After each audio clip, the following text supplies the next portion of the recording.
Is he as hungry as he used to be to want to go again and go for another run of the title? Let's see. Colby been uninjured, sitting on the sidelines, turning down fights for over a year. You know, nobody else has done that and earned a title shot from doing that. You know, that's the why not. Like I said, now I'm champion. I decide. Colby being a champion, you don't decide nothing. So as far as you're concerned, you're not fighting July 22nd? No, no. Unless it comes some stupid money. Right, Leon Edwards, great to see you. A few weeks have passed since that night at the O2 Arena. Yeah. The dust has settled a little bit. Where you been, man? Where you been hiding? Been in Birmingham, been enjoying family time, enjoying downtime with my family, just chilling really, helping my injuries as well. So just been relaxing and spending time with son. I know it was a little bit of a whirlwind after Salt Lake City, flying around trying to get home. How kind of much more enjoyable has it been this time just to be at home already? Yeah, to be able to just leave Birmingham on the Wednesday. I think I got to London Tuesday, Wednesday. 2-hour drive to London with my team, check into the Airbnb and just relax. It's just so much more different, you know, more than that to like before when I'm fighting abroad. I had to go to America like 3 weeks early. So I'm leaving my camp 3 weeks early to prepare and to get used to the time zone, the air and everything. So it was definitely enjoyable to now be home and lining back home. And you're already back in sparring for some reason? Yeah, I actually came back this week to spar. My brother's fighting soon, you know, so I got to come in, help him out, give him a few rounds. We're fighting Musasi, which is a great fight for him, you know, so it's going to be a good year for the Edwards family for sure. Definitely. What was it like going from, because fight week was pretty intense, so much attention, so much noise, energy around it, to then afterwards trying to kind of get back to being a normal person again? Yeah, I think that's sometimes what I struggle with, you know, from going through like the 12-week camp and then like constantly thinking about this one scenario, this one day. Then the highest of the highs, I feel like it's just crash, right? It's like you're just very tired and you feel like refocus yourself. Okay, the fight is over now. Let's either get back to training or get back into something else, you know? So yeah, I think that's where I'm at now. I'm just trying to get back into training slowly and just keep improving. I thought we were going to get like a big victory tour, open bus parade, I know. kissing babies on billboards and stuff. I know. I had that last time when I fought Usman, but this time, like I said, it's more, I celebrated with my team, with my family, with Birmingham, you know, with the UK. We did celebrate, but yeah, now I'm at the phase now where, like I said, I want to get back into training now, and I don't want to get too fat, you know, so I need to get back maintaining some kind of shape, you know, so yeah, that's where I'm at now. Problem is, if you stay in shape, they're going to start booking fights for you, man. You Exactly. have to watch out for that. Exactly. But like for me, like in last year or so, I've fought 4 or 3 times, I think. So I think for me now, I love to fight like towards the end of the year, you know, like Abu Dhabi card would be great. I think that would be the perfect timing, you know, to, I think we've got a massive British population in Emirati, that side of the world, so I feel like there'll be a lot of fans coming out to see me as well, so I feel that would be, for me, ideal, you know. Okay, we're going to get to that. Yeah. Let's just go backwards first, because we haven't spoken to you since the Usman fight. Fight week was pretty special. The energy was high, crazy. It was your first time headlining a bill that big in your own country.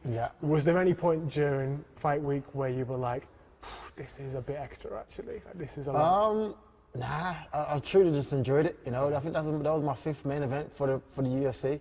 So it wasn't my first rodeo as far as that main events, you know, but as far as like being back home though, that was a totally different ball game, you know, as far as the fans' energy. I think you can either put you in the shower or it can bring you out. I feel like I was enjoying it. The press conference was funny. The fans was crazy. It was just like it was a great week. I think the press conference was a good marker in trying to judge how comfortable you were on fight week, because you seemed to really embrace and enjoy that moment. However, when I saw the clip of you arriving at the arena, I know that's a kind of staged, awkward shot. I was like, he looks terrified. I know you weren't. Yeah. But I was like, oh, is it starting to get to him? Yeah. But was that fight night or fight night? Nah, I was ready fight night. I know you were ready. Yeah. I saw you were ready. Yeah, 100%. I was ready. Fight night was, like I said, that was the moment. I think, like, in a kid, right? It's like in sports. Like, what would be a perfect scenario? It would be that night, right? It would be coming back home, defending your world title in front of your own country, sold out arena. Like, that was it, you know? So I feel like I was there to enjoy the moment. Even when I was walking out to the arena, there was no nerves, and I was just focused on getting the job done, and that's what I did. At what point could you tell this fight isn't going to follow the same pattern as either of the first two fights? After the second round, I feel after the second round, especially since the last fight when I fought in Utah with that altitude, I was just happy that my body was reacting how it should react, you know. As in with Utah, after the second round, my body kind of like shut down on me because of the altitude. So I was happy to, like I said, I know that okay, I'm in the second round now. I'm feeling normal, and I thought okay, just keep going.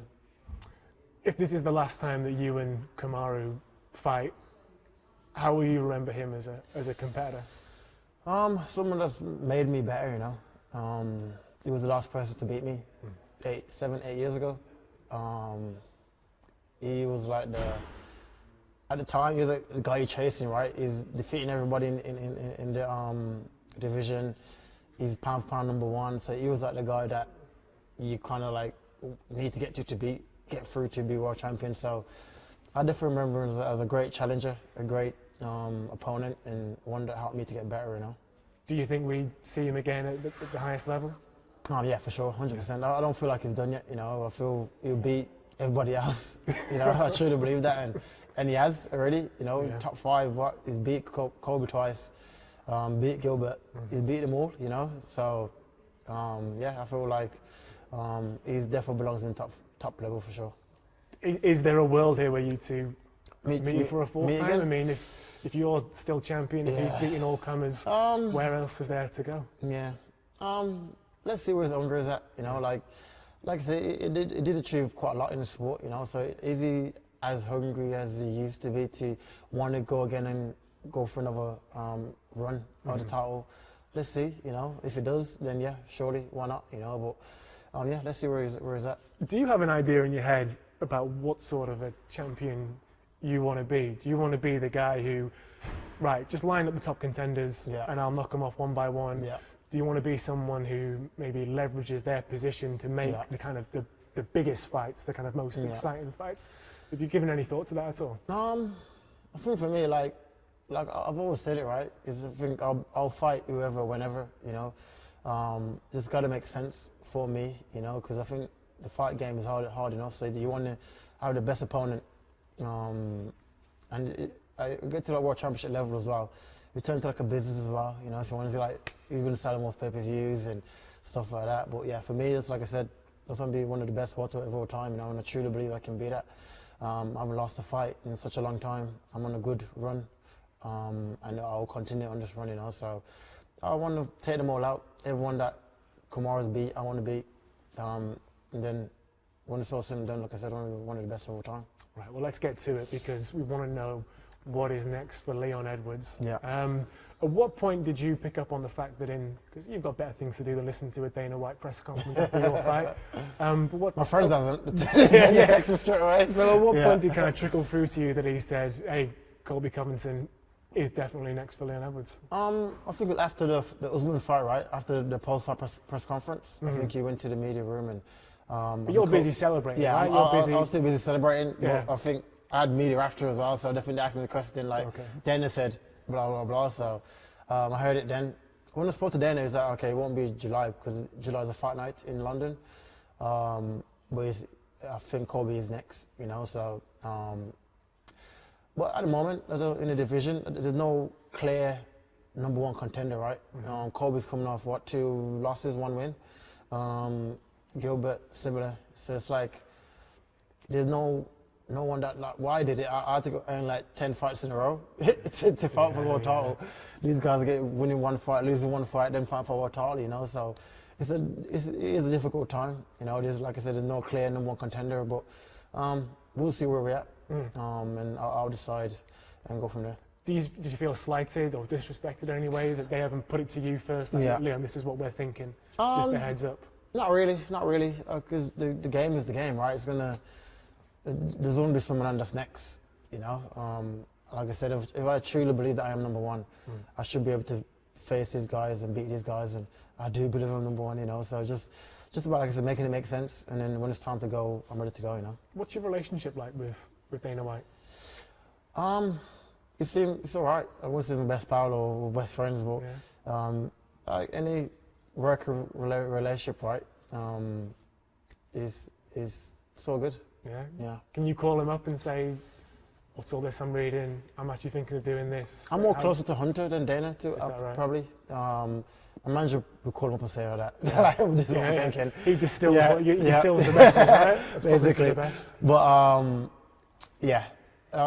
I think he knows what I'm thinking anyway, and what I want, you know. And so yeah, let's see. Like I said, whoever comes, but he has to make sense as well, you know. So why not Colby? Why would you not fight Colby? And do you have the power to say no?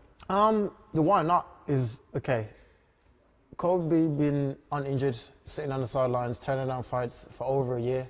You know, nobody else has done that and earned a title shot from doing that, you know. So that's the why not. I feel like if you truly, like I said, believe you're a champion, you should fight all the guys that's been offered to you. The Burns, the Hamzats, I took Hamzat 3 times. You know? Yeah. So. But hang on, let me jump in, because they're offering you Colby. So you're saying you've got to take every fight they offer you. Yeah. They're offering you Colby. But I've earned. Right. He hasn't earned his position. Right. You know, like I said, you can't sit down uninjured over a year, turn down fights, and then be like, okay, now I want a title shot now. Like that's never been done before. You know, as when I was, like I said, now I'm champion. I decide Colby and a champion. You don't decide nothing. You know, and that's the difference. I've got a belt, he hasn't. Subtle difference, right? That's the difference, right? So, yeah, I feel, like I said, if it is Colby, then it is Colby. You know, like, it is what it is. Like, they're all similar fights anyway. Let's say, who's next? Burns, Colby, Bilal, whoever else. They're all similar fights. They all come with the same game plan. It's all the same. So, it's not about the opponent. There's no fear for Colby. There's nothing that's fearful of Colby. So, like I said, let's see, and yeah, we'll go from there. Was it strange for you cheering on Jorge Masvidal at the weekend? I wouldn't say cheering on, but I was hoping that he got the win. I thought it would have been a great story for the UK to come back to the UK and for an incident first happened to now be fighting in the UK. That would have been great, you know. But he just couldn't get his part of the deal done, which is beating Gilbert Burns, you know. But like I said, good luck to him. There's a phrase I've seen you use that I'm not qualified to use, but he fumbled the bag. I can't pull that off. Fumbled it. Yeah. Explain that to me, would you? Fumbled the bag is basically like he had it all there, you know. All you have to get through Gilbert. Basically, world title shot would have been there, you know. You get a chance to sell pay-per-views and make the money and everything they say he wants, you know. It was all there if he can get through Gilbert. But I think when I'm looking at him, I was seeing. I knew he wasn't as good as what he thinks anyway, but I think his age is showing now and the wear and tear on his body is showing, you know, and I think his retirement made sense for sure. So let's get to the details, because we're being told the UFC may be coming back. Yeah. July 22nd. If it was Jorge Masvidal, would you have been willing to fight on that date in London? Maybe, you know, because there was a story behind it, right? There's a thing behind it about the UK, the backstage thing. There was like a story to, and I know the fans would have wanted it.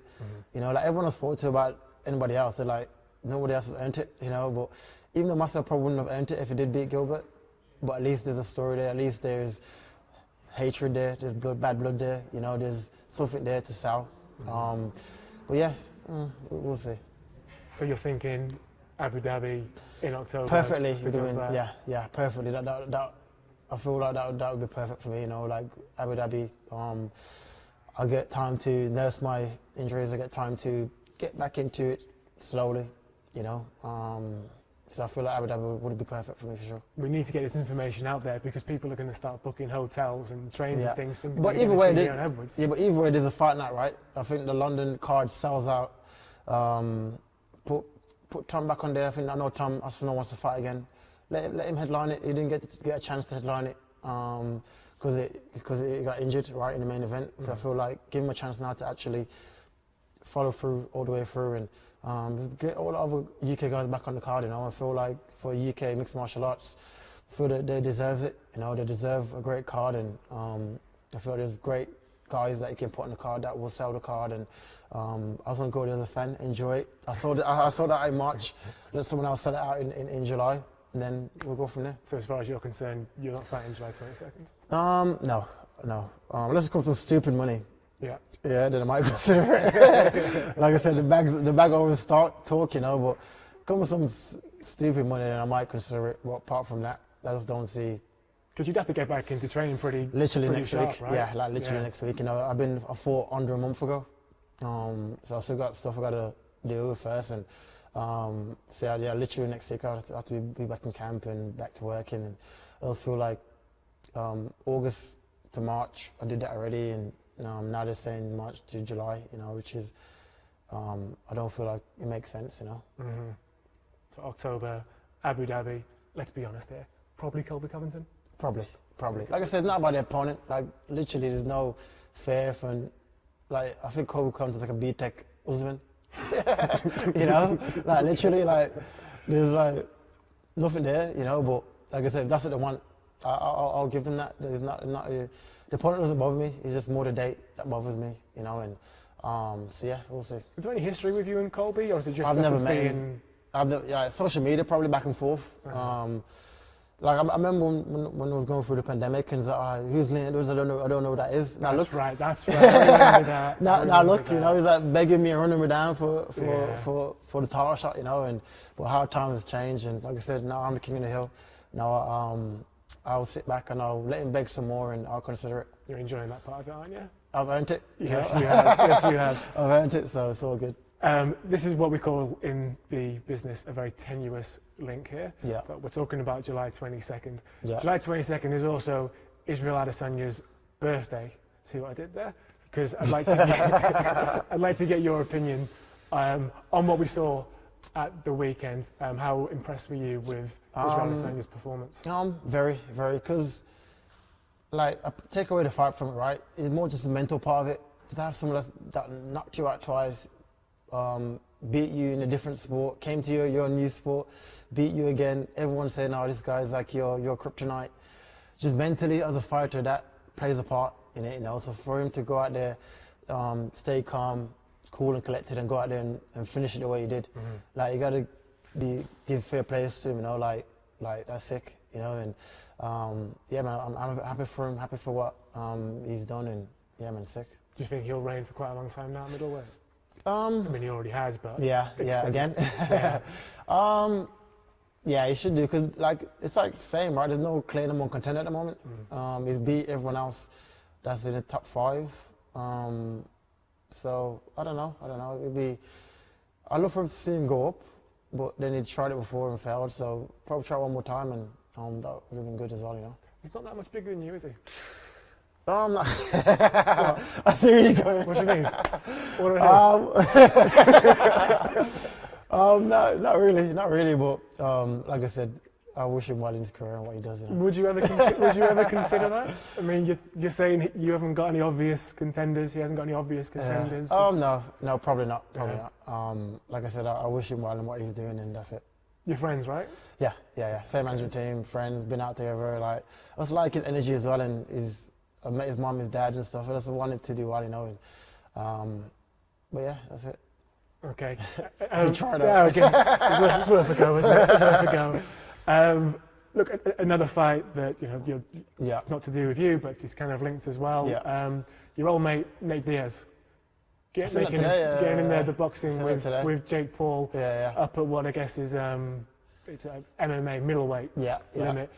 What are your thoughts on that? I think Jake got to be careful. You know, like Nate is he's tough, he's durable, he's a great boxer. That's like his star, right? Very pressure forward fighter. So from when you seen Jake fight Tommy the last time, you can see a lot of holes in his game that is still like a beginner, you know. So if I had to pick, I probably favour Nate more. But yeah, I feel at this point as well, like we need like an MMA guy to win, right? Like, would be nice, right? He's knocked out. Woodley is knocked out. Askren. Yeah. So I feel like now I'm hoping that Nate can get it done. I feel like he will get it done as well. Has Nate got a bit of pop in those punches? He caught me lovely, didn't he? So I'd love to say yes. But yeah, I feel like Nate should have enough to beat him. You know, I feel like his mentality is there. He's tough, he's durable, great cardio. So yeah, let's see. I'm not trying to stir here. I'm literally going off what he said on the press release, that I'm going to go and beat Jake Paul, and then I'm coming back to the UFC for my belt. Yeah, he's welcome to come. Like I said, I welcome more comers. Would you welcome it if he goes out, does this, comes back? There's no obvious contender who's popped up. I don't know. Like I said, it's not anti, but it's Nate at the end of the day, and we've had history. That he's still living off that one shot he caught move at the end of the round, right? So I feel like I need to get him back in there and actually let him know that, like, mate, you're not nowhere near my level, and yeah, probably knock him out again. So yeah, that's a fight. If that does happen, then I would entertain it for sure. Okay, Leon, thanks so much for seeing us. Good man. Thanks for covering all sorts of topics there. Yeah. Who do you know in Abu Dhabi who can get us a good deal on hotels? I got you. I told one of the sheikhs. I get you out there. But nah, it'd be good. Like, I go to Dubai like literally 4 times a year. You know, so I'd love to, like, every time I go there, like, when are you fighting here? When are you fighting here? So I'd love to go out there and fight, you know, and entertain the crowd, and yeah, it'd be good. Should be exciting. Yeah, for sure. Rest up and we'll see you there. Good man. Thanks, Leon. Thank you. Cheers, my man.